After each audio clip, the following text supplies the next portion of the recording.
Bienvenidos a esta exploración de sus fuentes. Hoy nos sumergimos en un tema fascinante que ha definido civilizaciones: los múltiples nombres de Dios dentro de la tradición judeocristiana. Y para guiarnos tenemos un texto de reflexión teológica muy, muy denso. Pero la idea no es solo listar nombres, sino entenderlos como un mapa. ¿Un mapa de qué exactamente? Un mapa de la evolución de la conciencia espiritual. Es la historia de una relación que se va revelando a lo largo de los siglos. Justo a eso vamos. Nuestra misión hoy es desentrañar el por qué. O sea, ¿por qué no bastaba un solo nombre? ¿Qué nos revela cada uno sobre el concepto de lo divino y sobre la gente que los usaba? Claro, y lo fascinante es que no es una simple lista de sinónimos. Cada nombre es como una ventana a una época, a una necesidad muy específica. Es un intento de describir lo indescriptible. De acuerdo. Pues empecemos por uno de los momentos más, digamos, cinemáticos del Antiguo Testamento. El análisis nos lleva directo al libro del Éxodo, capítulo 3. La historia de Moisés y la zarza ardiente. Exacto. Tenemos a Moisés, un pastor, fugitivo además, en medio de su rutina, y de repente se topa con algo que rompe las leyes de la física, un arbusto en llamas que no se consume. Este momento se cataloga como una de las grandes teofanías, o sea, una manifestación divina en toda regla. Y el estudio resalta un detalle clave: el lugar se convierte en Tierra Santa. Y de ahí la orden de quitarse las sandalias. Justo. Es un gesto universal de reverencia, de humildad, que vemos replicado en otras tradiciones. Se traza una línea muy clara entre el mundo cotidiano y lo sagrado. Entonces empieza el diálogo. Una voz llama a Moisés por su nombre y él responde: «Aquí estoy». Me parece increíble que el texto subraye este patrón, ¿no? La elección de la figura inesperada. Totalmente. No se elige un rey, ni a un general, sino a un pastor. Una persona, pues, humilde, con un pasado complicado, para una misión que va a cambiar la historia. Es que la elección misma ya es parte del mensaje. Y es en esa conversación donde Moisés, con una duda muy lógica, muy humana, pregunta. Claro, él dice, si voy y les digo que el Dios de sus padres me envía, me van a preguntar, ¿y cuál es su nombre? ¿Qué les respondo? Exacto. Espera, para un poco. O sea, Dios se presenta y no da un nombre como Zeus o Ra, sino que responde con un verbo, con una acción de ser. Yo soy el que soy. Eso tuvo que ser alucinante, güey. Y muy confuso para Moisés. No es un sustantivo, es una declaración de existencia. Exacto. Es una bomba teológica. Define a Dios no por sus atributos ni por sus acciones, sino por su esencia misma. El análisis lo plantea así. No es que Dios tenga existencia, es que Él es la existencia. ¡Wow! Un ser eterno, autoexistente, sin un origen que podamos concebir y, por supuesto, sin un final. Es la afirmación más radical de su naturaleza. Un momento. Si es autoexistente, el estudio está diciendo que la pregunta que hace todo el mundo de niño, ¿y quién creó a Dios?, ¿es lógicamente incorrecta? Esa es precisamente la implicación filosófica. Como preguntar qué hay al norte del Polo Norte. Esa es la idea. Justo esa es la idea. La pregunta asume que Dios está sujeto a las mismas leyes de causa y efecto que el universo, pero este nombre lo sitúa fuera de esa cadena. Y de esta única frase, yo soy el que soy, el autor deriva los atributos fundamentales de Dios. O sea que estos atributos no son una lista de superpoderes al azar. Lo que este análisis argumenta es que todos nacen conceptualmente de esa declaración. Correcto. Son consecuencias lógicas. El primero es la eternidad. Si un ser es la existencia misma, no puede tener un principio ni un fin. El tiempo mide el cambio, pero este ser está fuera de esa medida. Claro. Por eso el credo niceno usa esa frase tan precisa: nacido del Padre antes de todos los siglos. No es que existiera hace mucho, es que existe fuera del tiempo. Entendido. Y el segundo, la omnipotencia. Supongo que se desprende de ahí. Si eres la fuente de toda la existencia, no puede haber un poder externo que te limite. Justamente, la etimología que se presenta es omni, todo, y potens, poder. Pero la idea de fondo no es de fuerza bruta, sino de ser la fuente de la que emana toda posibilidad y todo poder. La capacidad de crear ex nihilo, de la nada. Y eso nos lleva al tercer atributo, la omnipresencia. La idea de que Dios está en todas partes. Ahora, esto siempre me ha generado una duda. Si está en todas partes, ¿Por qué la insistencia en ir a un lugar específico, como una iglesia? ¿Cómo aborda el análisis esa contradicción? Bueno, el estudio lo aborda desde una perspectiva teológica muy específica, la cristiana.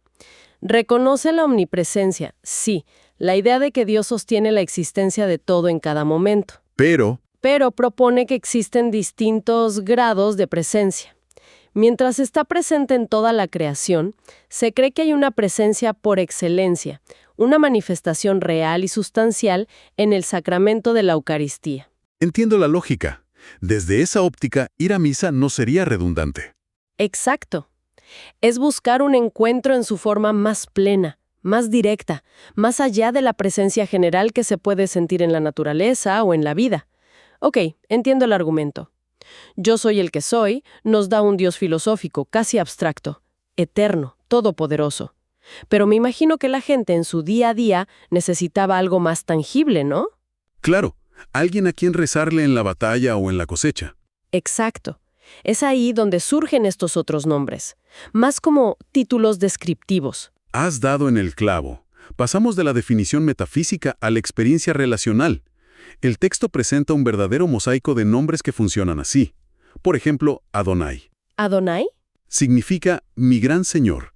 Y lo interesante es que según el análisis, este nombre se popularizó como una forma de profundo respeto para evitar pronunciar el nombre sagrado revelado a Moisés, YHWH, o sea, un nombre que nace de la necesidad de nombrar sin nombrar. Fascinante. ¿Qué otro destaca el texto? Luego está el Elión, que se traduce como el Dios Altísimo. Se le vincula a una figura muy enigmática del Génesis, el sacerdote Melquisedec. Ah, sí, el que bendice a Abraham. Ese mismo. Y usa este título. Este nombre no habla tanto de la esencia de Dios, sino de su posición jerárquica. Es el Dios que está por encima de todos los demás. Es una declaración de supremacía, y en el relato de la creación, en Génesis, el nombre que se usa es otro, ¿verdad? Sí, ahí se usa predominantemente Elohim. Se traduce como el Creador Todopoderoso. El Creador. Exacto. Es un nombre que pone todo el énfasis en el poder creativo, en la majestad de Dios como origen del cosmos. Y no podemos olvidar el Shaddai. El texto da dos traducciones que me encantan: el todo suficiente y el Dios de las montañas.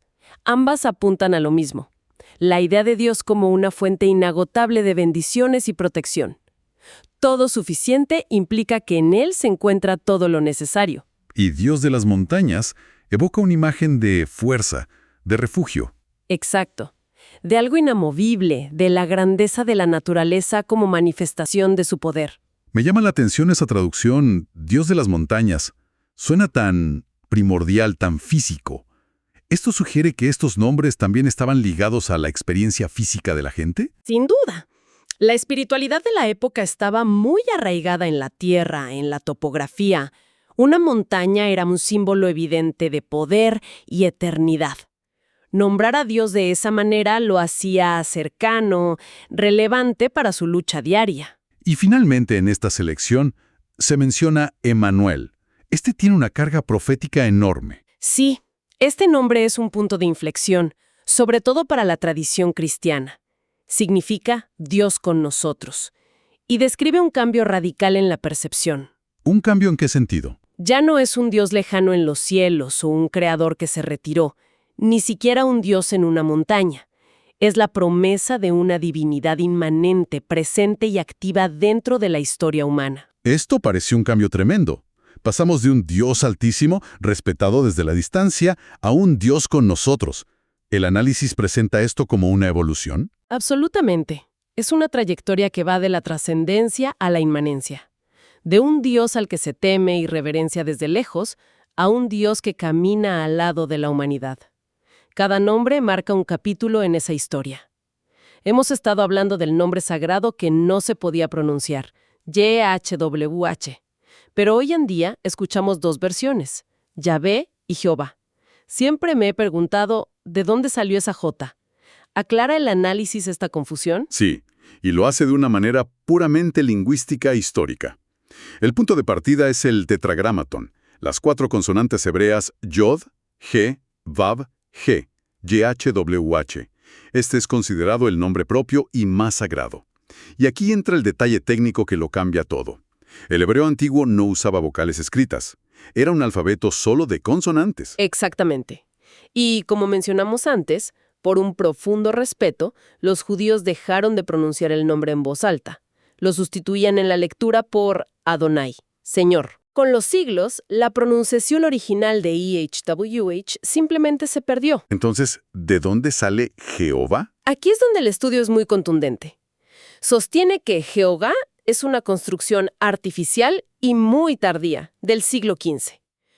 Lo que ocurrió, según este análisis, fue un híbrido lingüístico. Un híbrido. Los escribas masoretas querían asegurarse de que quien leyera recordara decir Adonai al ver YHWH. Para lograrlo, tomaron las consonantes del nombre sagrado, YHWH, y le insertaron las vocales de la palabra que debían pronunciar. A-O-A de Adonai. A ver si lo entiendo. Combinaron las consonantes de una palabra con las vocales de otra. YHWH con las vocales A-O-A. Eso es. Y eso fonéticamente da algo parecido a Yahová, que luego, al latinizarse, se convirtió en Jehová. La construcción exacta que propone el texto. Describe este proceso como un error gramatical o una tergiversación histórica.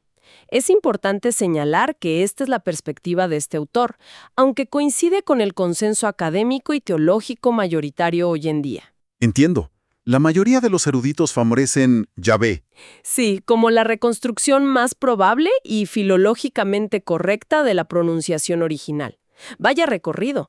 Pasamos de un solo nombre misterioso, yo soy el que soy, a descubrir todo un vocabulario para hablar de lo divino. Señor, Creador, Altísimo, Protector, Dios con nosotros. Exacto. Es como intentar describir un objeto inmenso desde diferentes ángulos. Cada perspectiva es verdadera, pero ninguna es completa por sí sola. Es una analogía perfecta. La diversidad de nombres no refleja una contradicción, sino la inmensidad del concepto. Refleja el esfuerzo continuo de la humanidad por comprender una realidad que la desborda. Cada nombre añade una capa de significado.